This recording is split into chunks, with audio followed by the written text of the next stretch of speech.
Okay, here is the video on standard deviation, and your book mentions, and the ALEKS questions focus on two different types of standard deviation. Now, remember, I did in the intro video, if you saw that, a little more detailed explanation of what the standard deviation is, and how it's calculated and what it represents, and it's basically the average deviation of a data point from the mean. In other words, how far away on average is an observation from the mean? What would that difference be? And so, we already talked about why you just can't find the deviations and, average them is because when you add up all the deviations, they add up to zero. And so therefore, we have these formulas for standard deviation. So what I want to do is just get on the formula sheet here and show you that they have very clearly here the population standard deviation is we're going to take each of the observations, subtract the mean, square that difference, and add up all those for each of the individual data points, and then divide by n. All right. And the reason doing that, again, is we find the average squared deviation. So if this is the average squared deviation, if we just take the square root of it, that's going to give us our average deviation. Now, the question here is, well, what's the difference between the population standard deviation and sample? Well, obviously, it's just this one little -1 here.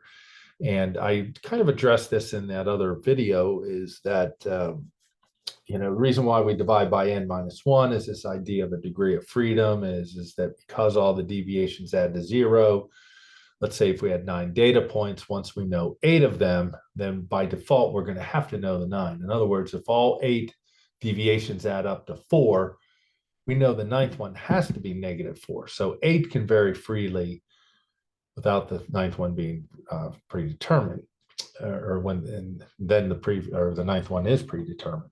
And so to adjust for that, and what that does is actually produce a kind of a biased estimator. And so what we'll do is we'll just say, well, since 8 of these can vary freely, we'll divide by 1 less than the data points, and that's the sample standard deviation.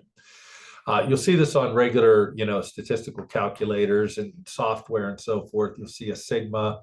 And remember, this deals with population, Greek letters or parameters, and lower, letters in, our alphabet are generally associated with the samples.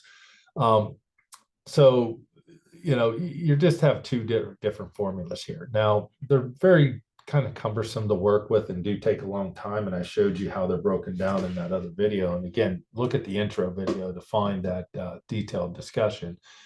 But the bottom line is, how do I get these? Because this is all you're asked to do in these ALEKS problems. And so with that said, if I get out of this and I do the old send the data to the calculator, notice they do not have a standard deviation or even a mean calculation here. So I'm going to be locked into a lot of stuff. And that's going to be, a little bit cumbersome and also time consuming. However, I can send this data to Excel, and there's some commands in Excel that'll just give us this directly, which is probably what you're going to want to do. And so I'll demonstrate how to do that here. And that is, I'll just close this out and send this to Excel. Now, I'm on a Mac, and here's another problem. And this is what happens with technology. You end up getting bogged down into how to use the stuff, and you lose sight of what you're even using it for. Because, our goal here is to produce a standard deviation, okay, from population standard deviation. So I'm going to go ahead and do that, and I'll show you what happens on a Mac, at least my Mac. I send it, and it sends a CVS file, and you open that up. And what happens is it opens it up in the Mac spreadsheet, which is numbers, okay? Now, I don't use numbers a whole lot, so because I use other stuff that, typically the calculators and so forth, they're just a little bit easier to work with. But if you want to get this in Excel, all you have to do is just, highlight the data cells and then copy and paste them. Okay, so I would just, click the copy machine or copy command. Now, I've already done this. I have an Excel sheet. I should have an Excel sheet opened up here. Let me see if I thought I already had that opened up. Let me, oh, here it is. Yeah. Okay, so you can see that I have the 403 and so forth. And you can see that I have the command here, and all I have to do is just, I'll wipe this out again, but it's the standard deviation for the population. And I also have here the standard deviation for a sample, because that's going to be the other type of problem you're going to have to do. So I'm going to let this suffice for both of those. I think we can do that without actually seeing one on the screen. And so, you'll have a problem very much like this in Excel, okay? Only it'll say sample standard deviation. Still do the same thing, send it to Excel. If you're using Windows, it should, again, download and open up as an Excel file. If not, I just showed you how to, just copy and paste the numbers into Excel.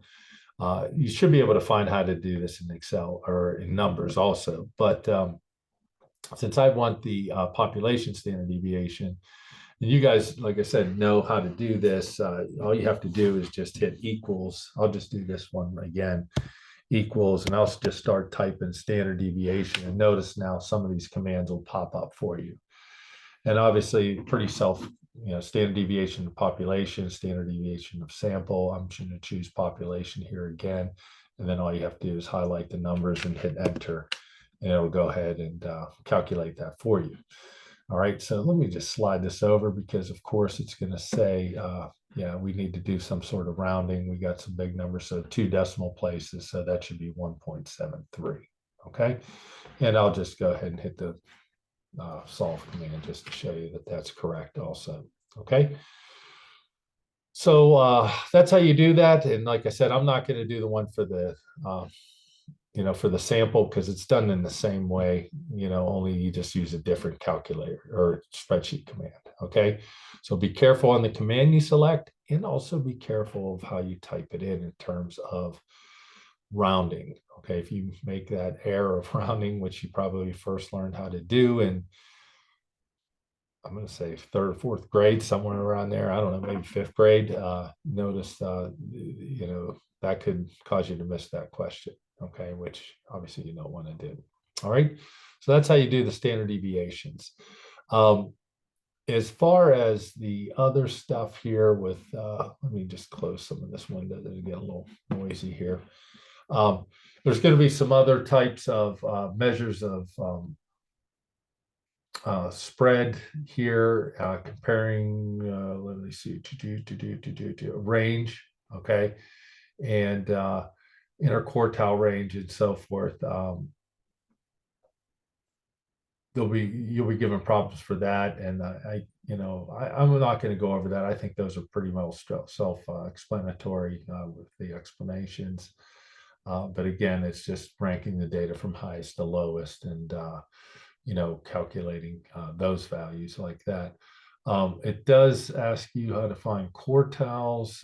That's what I was just referring to here. So I'm going to skip all these. I already addressed the 5-number summary and the box plot in the long video, and the percentiles. So those should be okay. I'm going to end this one here.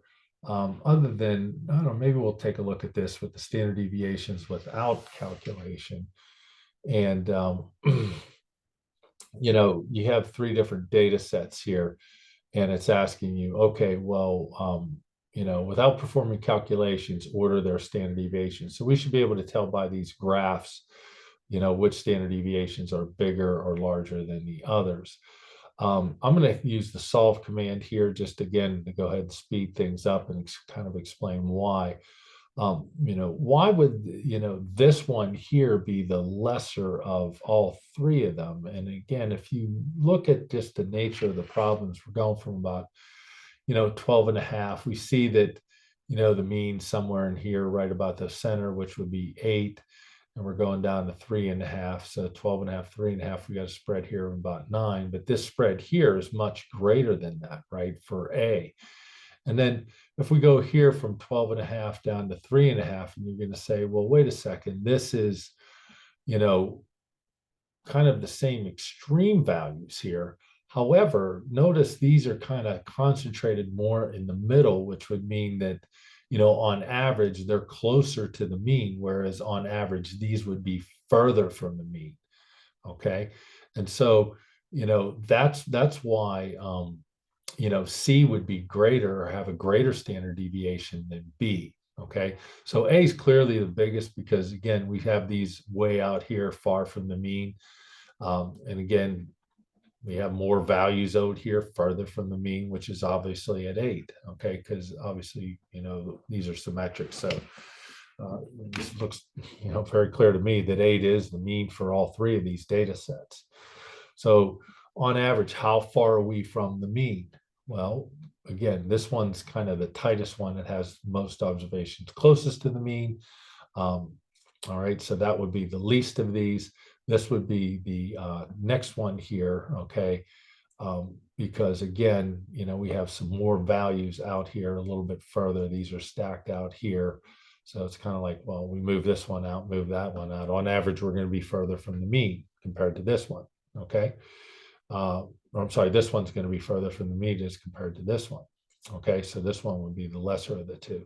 But this one obviously is going to be the greatest of the two, or all three. Okay, so that's kind of the quick explanation of those. You can look at their explanation as well. Okay, so that takes care of standard deviation. And I think we got one more video here with Z-scores.